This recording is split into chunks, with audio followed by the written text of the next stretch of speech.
Signorina Goodall, avrei bisogno di questa lettera dattiloscritta entro un'ora. Certo, direttore. Uffa, mi aspettava un altro pomeriggio chiusa in ufficio. A 22 anni, finita la scuola per segretarie, lavoravo a Londra, in una casa di produzione che realizzava documentari. Come impiego non era affatto male, ma le mie mansioni sembravano fatte apposta per ricordarmi continuamente che il mio sogno era un altro. Così avvenne anche quel giorno, quando iniziai a battere a macchina.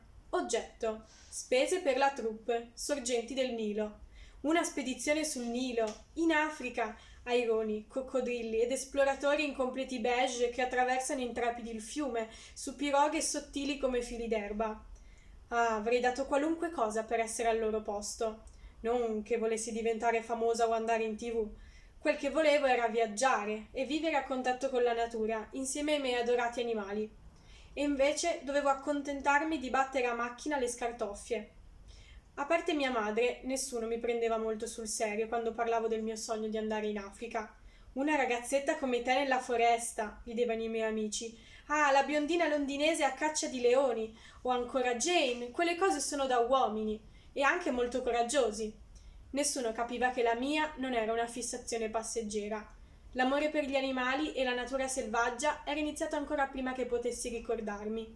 Avevo solo 1 anno e mezzo, quando mio padre mi regalò un peluche a forma di scimpanzé. Si chiamava Jubilee. Era grande praticamente quanto me, e le amiche di mia madre inorridirono. Jane si spaventerà a morte se le metti quel bestione nella culla. Invece Jubilee divenne subito il mio migliore amico. Me lo portavo dappertutto. Dopo di lui iniziarono a popolare il mio mondo tanti altri animali, qualcuno vero, come il nostro cagnolino Rusty, e qualcuno immaginario, con gli amici del dottor Dolittle, che a 7 anni incontrai leggendo.